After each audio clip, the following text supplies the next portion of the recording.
Hey, today is Saturday, June 2nd, 2012. I'm Heath Mullikin, and I want to welcome you to this special edition of the Techology Show. We are live from the Wesleyan Church General Conference here in Lexington, Kentucky. We are right beside Rupp Arena, and it's awesome here, and we're hosting a live roundtable discussion following each of the business sessions. We just finished session number 1. And I want to let you know this roundtable is brought to you by Southern Wesleyan University. At Southern Wesleyan University, it's not just about getting ahead, it's about going beyond. And Southern Wesleyan University has been taking students beyond their dreams to their real potential for more than 100 years. So whatever your dreams, wherever you want to go, Southern Wesleyan University can take you farther. To learn more about how Southern Wesleyan University takes you farther, visit www.swu.edu. And I want to welcome to our esteemed panel, we have David Drury, who's the executive pastor at College Wesleyan Church in Marion, Indiana. We have Dr. Keith Drury, who just recently retired from Indiana Wesleyan University. And we have Stevan, who's the pastor of Shippensburg First Wesleyan Church in Shippensburg, Pennsylvania. And we are just going to talk about, tonight was business session number 1. Really didn't have a whole lot of business. Really the only real business was passing memorial number 1, which was the journal committee. What did you guys think we got a good journal committee, or could we have made some better? Unanimous vote. Too. Yeah, it was the most uncontroversial journals committee ever. Now I would like to dare you guys to name 3 people from the journal committee. Ooh, Daryl Scruggs. Yeah, Daryl Scruggs. Is he just making up names? And you know what? Because of that, I got a free Technology Show T-shirt. That's right. That's right. Let me ask you guys. I've never been to General Conference before, and I know that in the past there's been, as you've gone into General Conferences, there's certain things you're expecting or certain things you're looking for or certain issues that are going to be addressed. And as we go into this General Conference, what are some things that if somebody's not here, what are some things that people could look for that maybe if they don't know a lot about General Conference? Well, the big one everybody's talking about is the reorganization of at the top, quote unquote top. Right. A recommendation to go to 1 general superintendent and 4 officers under that. I mean, that's the big talk. Right. And there's a sense in which, every General Conference you have issues that are more 4-year issues. Yes. Stuff that you clean up you make things better, you update in an incremental way.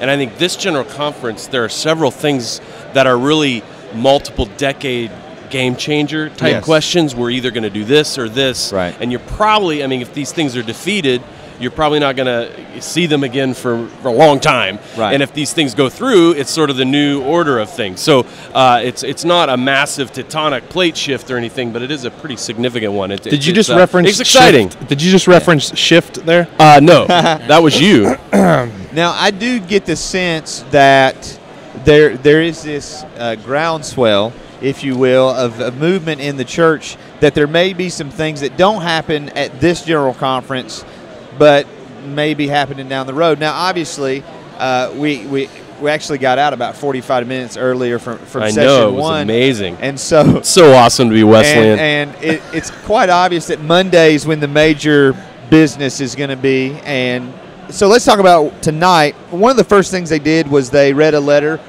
from General Superintendent Emeritus Dr. Earl Wilson, who's having a lot of health problems. And just for him to kind of bring greetings from his home, I thought that was really cool. And it's the first General Conference he's missed since, I believe they said 1954. And I think it's cool in our denomination. You have kind of these lions. I believe Dr. Wilson was a General Superintendent for 20 years, 16 or 20 years. And I just thought that was a cool touch to kind of start off with. And for me, it's kind of like we're looking forward, but we're here in this moment, but we're pressing on. What did you guys think? I thought the content of the letter was definitely written with an eye towards unity. Oh, he was saying, no matter what happens, we're unified, we're all together. Yeah. And I think that was a good tone to set. I'll tell you, as a recently retired guy, to a 4-year retired, Earl, if you're listening, that was a classy letter. Yeah. Oh, yeah. Whatever his opinion is on single general, whatever else like that, that letter showed a leader of a man. I mean, That's good. That was a classy letter. Yeah. I mean, for I want a copy of that. I'm Let's get serious. that online. That is a serious letter. Here's a guy, that served as a group of 3 generals, that sort of thing. Now writing to say, whatever we go, we make mistakes, but we go with unification. We go with the team. That was a classy letter. Yeah. Whoa. And you have to know that there are people that maybe came here and maybe they're on the fence about certain things, and to hear those words from Dr. Wilson gives them maybe some resolve of, hey, it's going to be all right. We're going to, Jesus is still going to be on the throne no matter what happens here. Yeah. And I thought that was a really cool thing. We couldn't have started any better. We couldn't have started this conference any better than all that we just went in. From the worship to the songwriting competition. Yeah. There's some housekeeping stuff that took place. We're just going to ramp up. It was great. I liked it was almost like an appetizer. You didn't get a steak tonight. But you got good worship. Let's talk a little bit about Josh Lavender, the song competition winner. This is the first ever song competition. I believe they said hundreds of submissions from around the country, and for him to perform live, we're hoping to get an interview with him. And a great song, and I think they've posted a lot of the. Yeah, it's all on Wesleyan. Online. It's all on Wesleyan.org, Wesleyan.org. and every song can be listened to. That song is right there listed, and you can download that, and even like chord charts and that kind of stuff to actually start implementing it into your own church. I saw. Yeah, because that's the key. I think we've got to. And I love, everybody's been saying, well, we don't have songs with great theological depth. Yeah. They're not like they used to be. Yeah. And I love how the Wesleyan Church for this said, we're going to put our money where our mouth is Yeah. and actually celebrate that. We're going to give an award away. We're going to put out a CD. What a guy got $1,000, right? Yeah, I know. Not bad for 21-year-olds. Well, that was grand prize. There are others too. Yeah, Yeah. the other lower ones, they each received a cash prize too, I believe. So that's good. It motivates that. And almost all the people that wrote those songs were young people, too. And I thought that was pretty cool. Yep. Yeah, I thought that was cool that a lot of times young people are not connected to that upper level denominational stuff. And to know that a pastor somewhere or a youth pastor somewhere made that connection, and the kids' response was, "Oh yeah, I'll write a song." It brought in a younger generation into the and look around.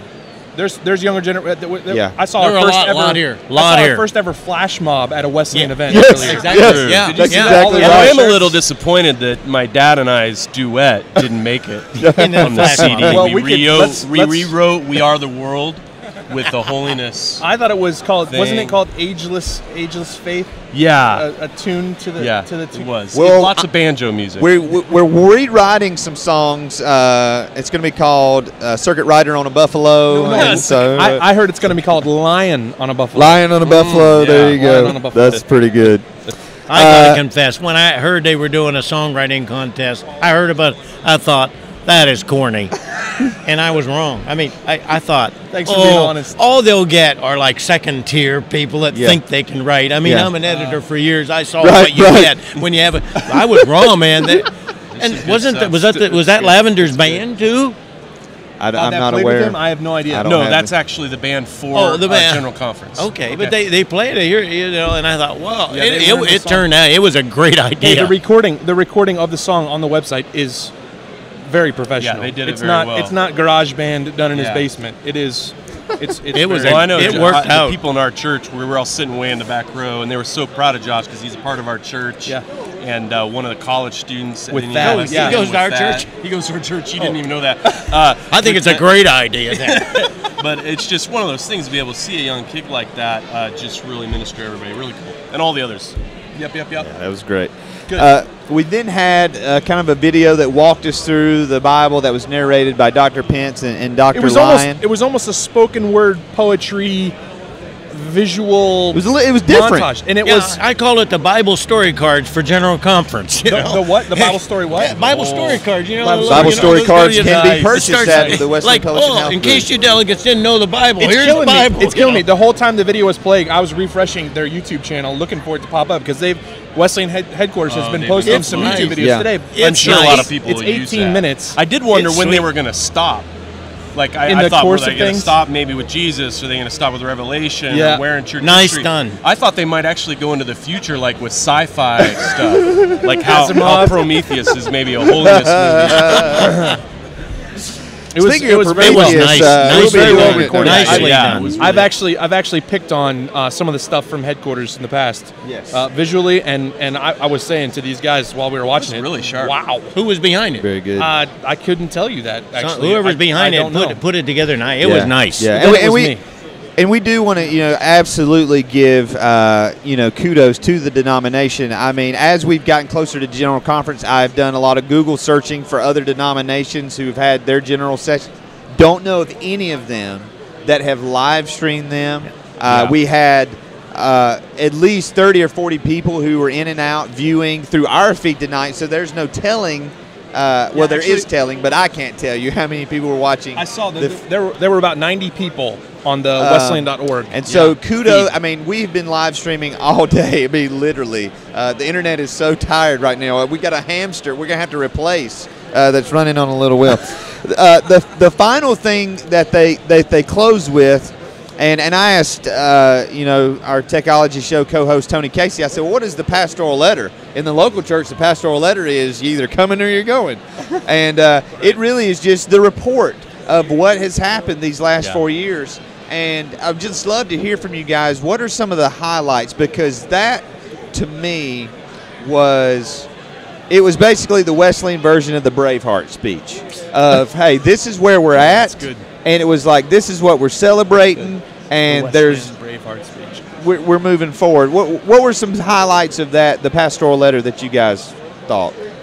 I put one in right away. There was not a single picture of headquarters. And this is the first time. Yeah. It's real easy when I worked at headquarters for. It's really easy to imagine the Wesleyan Church is the Wesleyan headquarters. Like put a picture of headquarters and talk about what headquarters does. Right. That entire pastoral letter was about nothing to do the with church out there. Yeah. Yeah, Right. and it would remind me of the perspective. Church Triumphant, some song. Right. Who used to sing that song? Something, it's like, whoa, it's like, by the Josh time Lavender? Is that? What was the quote from Donald Dayton today about Wesley it was something like he was a man of the world, in the world, not in the church, or something of that effect. Donald Dayton said, Donald said that Dayton. What quote was the that exact quote? Wesley was outside the gate He was- ministering. yes. And And I that would to say me that was some what of that that- some of that video portrayed that same exact idea. I took notes quickly on the statistics that were presented in that letter, in the pastoral letter, and they broke the statistics into two categories where they gave us the North American statistics for this general conference for us to understand where we are in the global scheme of things, and then the global statistics. And the global statistics for the quadrennial, the 2008 to 2012, we had the largest number ever of missionaries serving within the denomination, countries that we represented within the denomination, 93 countries, 255,000 new Christ followers in those 4 years globally, the most ever baptisms of almost 90,000 baptisms, almost 5,669 local churches, and 368,000 members within our denomination in the last 4 years. That's just awesome. You talked about missionaries, global partners. I believe they said that they're giving this quadrennium was the highest ever. In a recession. I mean, the last 4 years for global partners to receive the most ever gifts within the last 4 years of their history. That's people in the chat room when that statistic came over the live stream. They were like, "Is that possible?" Yeah. It's awesome, and it's glory to the Lord. Well, the United States had a recession, but the kingdom did not have a recession. Hey, good That's line. Good line. Put that on a T-shirt. What are some other things that stood out? They mentioned several names, several countries. They highlighted a bunch of the pastors. They highlighted some of the guys who have made the news. Yep. Like Todd Burpo and the Heaven is for Real book. I love how Dr. Line said that little book. Yeah, that little book that it was like on the New York people Times have bought. bestseller for 6 years. No, I don't know how long. Forever. Well, and I do think, again, that just featured exactly like Dad said. The arrow was pointing out at the church. Good. And it is tempting sometimes when you sit down and say, okay, I'm going to write a report on what we've done. to think of what we've done down in Indianapolis, and I just love that, how that pointed out at that.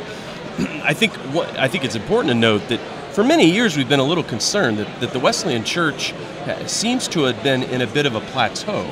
And we've even recognized this at our last general conference and in this listening tour that's gone around for the last several years.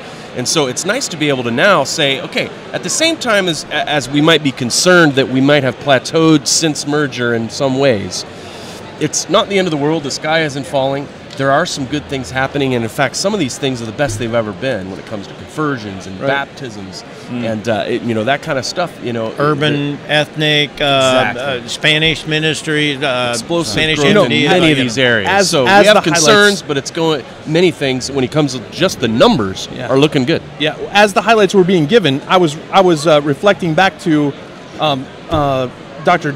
Denef this morning in the pre-conference, talking about the same thing that we just like the news does to us at 6 o'clock every night, gives us the bad stuff, and you have to dig for the good stuff. Usually, that's where you have to try and find the good amongst the bad. But really, the highlights have been overwhelmingly given to us amidst a tough 4 years, I'm sure, in other areas. Yeah, it's been great. Let's take a moment. One of the things in the pastoral letter, they talked about our universities, and we want to take a moment and thank the sponsor of this roundtable, Southern Wesleyan University in Central South Carolina, my alma mater. And we want to give a shout out to them for sponsoring today. And we're having a great breakfast with them in the morning, and looking forward to interviewing Todd Voss, the new president there. Are we having grits? Are we having grits for that breakfast? Grits for breakfast. Grits, cheese grits. Our grits on my new diet. I'm having some grits tomorrow. I just want some grits and a yoo-hoo. Yeah. That's what I need for breakfast. Goodness. I'll go for the yoo-hoo. Or some cheer wine. Can we get some cheer wine from Southern Wesleyan? You better explain yourself on that one. Oh, yeah. Some of the Yanks don't know what that means. You better explain. It's a soda. It's a soda. It's a like I said, this roundtable is brought to you by Southern Wesleyan University, where it's not just about getting ahead; it's about going beyond. Southern Wesleyan, for over 100 years, has been helping students go beyond their wildest dreams and reach their full potential in Christ. If you want to find out more about Southern Wesleyan University, you can go to swu.edu. And please go to their page on Facebook, mention them on Twitter @SW.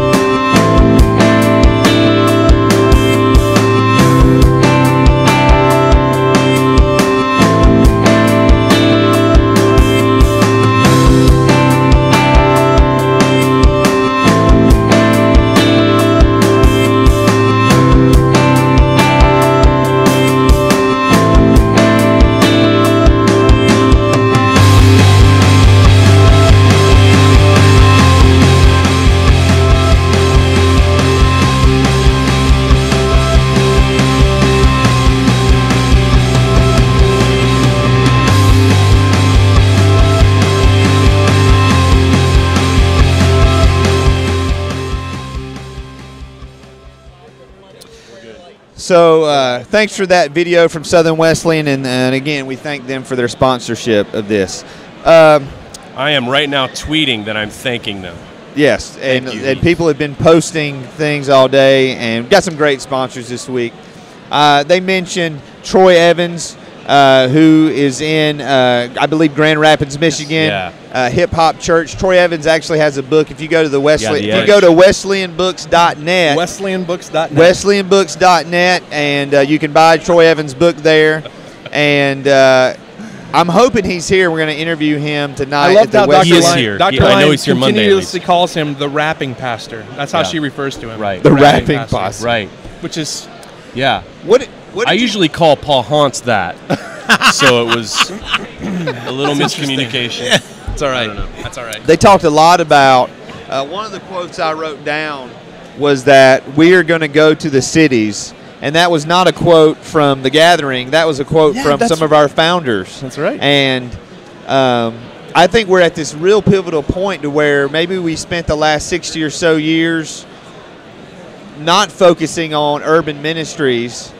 And I think the challenge for the next 10 or 15 years is doing both. Is we got to go to the cities, but we got to revitalize our local country church. I know Stevan and I are both pastoring in more of a small rural churches, and trying to revitalize them. What do you guys think, or how do you guys feel after that pastoral letter? What are some things we can do moving forward out of this general conference? I mean, because here's the thing, it doesn't. We're praying for Monday, and we hope the Lord's will is done. It doesn't matter what happens here. What are some things we've got to do as a denomination, as local churches, as pastors and leaders, to move our church forward, to reach people in the city, to reach people, period, from California to China? What does the Wesleyan Church do to have the global impact that Christ commanded us to have? Well, I think what Dr. Pence and Dr. Lyon were doing in their letter was not just amplifying what's happened, but that's also a bit of a telegraphed pass over to what they want more of things to happen. Yeah. So the idea of miracles, of prayer, of transformation are all things of saying we want a spiritual movement to happen. Yes. We don't just want to have programs. Yes. We don't want to just have churches that are active and growing. We want to see God move. And so I think that was some of the tone. And then they talked about just the idea of real repentance on the issue of diversity and social justice. And racism. That may have been, I think, the first time publicly in one of our general conference where a general superintendent said, we repent of the fact that we haven't done everything right. Wow. And so I think that was one of those things that I think perhaps a historian like yourself might look back to today and said that was the first time in the official record where that was done. And then I think on top of all that, to be able to say, we're going to go, like you say, out and plant churches and see people come to Christ, that's all stuff that's saying we're going to go and we're going to take the hill. So I think that's the idea. They weren't talking about the future, which I actually appreciate that. Sometimes when you're making a report, I know me as a pastor and at our church, we always want to leverage every opportunity to cast vision for the future. Yeah. They really focus on what has happened, but at least I think that's what they were trying to say. What do you think? I think so, yeah. It was like bell sheep, tie a bell around the sheep. Everybody follow the sheep. They tied the bell around the neck of all the people they want us to kind of follow. Do that. And in a way, leadership, one of the primary jobs of leadership is not getting in the way of what the Holy Spirit's trying to do. I mean, there's something happening. They got out of the way. And now the leaders have to get out of the way and just remind the people, hey, this is happening, and then it'll go. Well said. There seems to be among younger people, and I'm talking, under 40 or whatever, this hunger for, let's figure out what holiness is. Not necessarily a definition. What does it look like? Yeah. Because what we used to say it looked like, we don't like that definition. What does it really mean to be a follower of Christ in the 21st century without using 20th century parameters? When Jesus, I'm probably going to get, when Jesus was leading his disciples, they weren't worried about not going to the movies. I mean, they were worried about the law upon law upon law upon law that the Pharisees had kind of piled on. I don't think they had a theater in Caesarea Philippi, though. So actually, they did. There was. I mean, actually, I mean, we've been there, man. You were there. I paid your way, you sucker. You remember that? Jesus used flannel graph. Didn't he? I meant the motion picture. But when you talk about some of the separation issues, he had plenty of money after the trip to Kmart to take you to the movies every weekend for the rest of your life. They had issues. Every generation has to ask, what does holiness look like? Yeah. And the mistake of every generation is to first say it doesn't look like last generation's definition and get oriented, because that forces you to really define it by not instead of what. And so, you guys, man, it's your church. You got to define it. What it means. In some senses, tonight did define. It's a holy urgency. Yeah. It reminds me of Seth Cook, Reese, Martin Wells, Knapp moved to Cincinnati. I mean, they say, and we're talking about setting up homes for prostitutes, all the stuff they did in Cincinnati. That's what they talk about tonight. Right. Same stuff. Yeah. Man. So I guess my question for you, Dr. Drury, is as someone who is just retiring and who's given your life to denominational service and university service, you can look back and you've seen the inner workings of our denominations. You've been behind those closed doors. it sounds from the tone of your voice, you'd sign up You'd sign up again if you could, and do it all over again. Yeah, no. I'm not signing up again, but I'll sure pray for those of you who sign up. Right. You know? Yeah. No, I'm done. I retired. Yeah, I'm not signing up for anything. But I'm excited. I'm excited about the director. I'm also excited about the young people at church. I'm not worried about handing this off to a whole new generation. Yeah. I'm more worried about boomers holding on too long. Yeah. And not seeing the new generation step up, and so they have to spend 25 years criticizing till they get in charge. You know. Well, you definitely haven't done that. You let go. Yeah. Some people say too soon, but that's probably a good thing to have them say, as opposed to, boy, why are you still here? About time. I saw one thing in that tonight that I saw back at the gathering first time, and that is one of the jobs of leadership is to sort of shift people's mindset and vocabulary. I saw it visually tonight with baptisms being the more important than they've been traditionally in our, as you heard Dayton say. You know, even had the big video of Holland, you know, boom, boom, boom, baptism, and kind of shaping the Wesleyans to say baptisms are more important than you've made it. No pictures of altar calls. Right. Baptisms are becoming the new going forward and praying at the altar for Wesleyans because people aren't going to the altar like they used to. Right. But you can still dunk them. You can still get them in the water. You know, I mean, that's a crisis But it happened at the gathering first. Yeah. And boy, here it was reinforced again. I think part of why that's developed is in a season where not only has sanctification, some people have had a harder time defining when that happens, but even salvation has been harder to define in some places. The nice thing about baptism is you can measure it. You know, did they get wet? Or not? You either went in or didn't. Yeah, and so that, I mean, not saying that you can't find some clarity in those other things, but I think you can certainly at least start with that. So it's sort of a that's baseline. That's dateable. Yeah. It is one of the things on your district report that you should be able to track pretty easy. Yeah. Right. Did they get wet? Yeah, there's no questioning that blank on the report. Yeah. Right. Are they in or are they not? Right.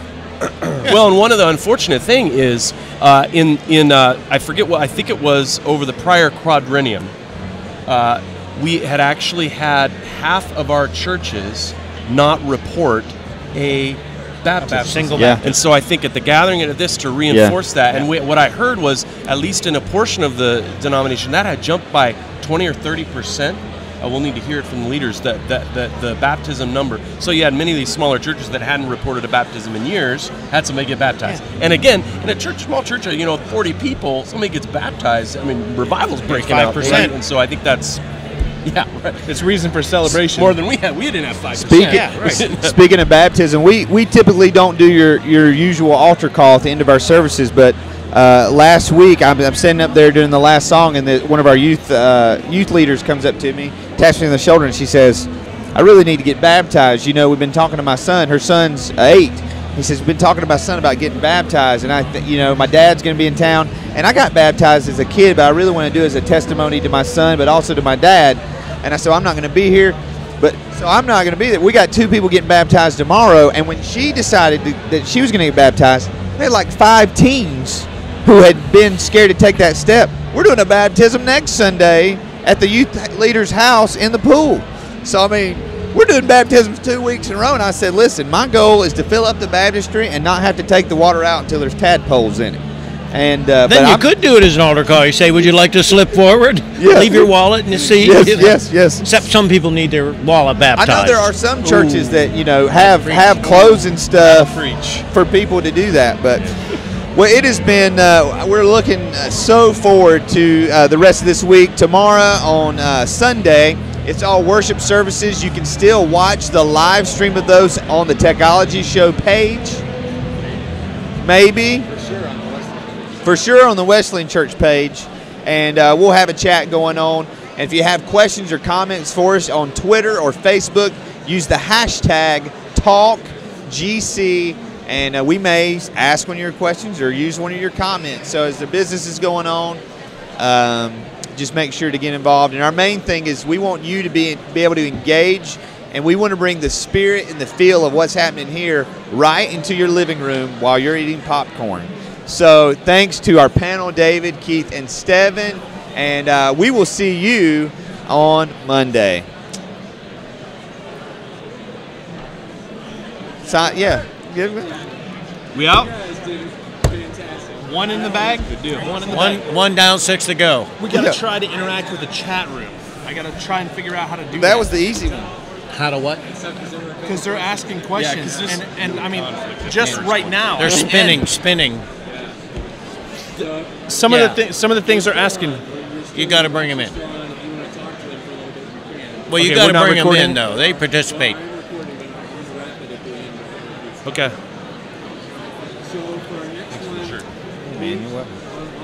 Jeremy, you just asked if there's going to be live stream of the worship service tomorrow. Jeremy, we That's do tomorrow not morning, know for 11:30? sure. We are not in charge of the Right, live Heath? stream. 11:30, Yes, right, yes. tomorrow? Yes, I have a copy of the schedule that I can give you guys right here. And Ken, I'm reading yours. Thank you. I'm glad all the swoop people walked by when sorry, the print on these is so. Yes, I do. Sweet, thank you. All right, Ken, I'm organized. supposed to hug alive. Keith. You got a I'm supposed to binder? hug you for Ken to peel right now. Oh, hey, wa- Ken. he's Thank watching you. Ken's a good guy. Hey, there were 30 people watching that just now, and then I knew however many you'd will like watch it now that we the first uploaded. repentance on record. That was true. When she said that, I thought, I bet Tony's doing backflips. What did he say? What now? The first repentance about human trafficking. Well, she said.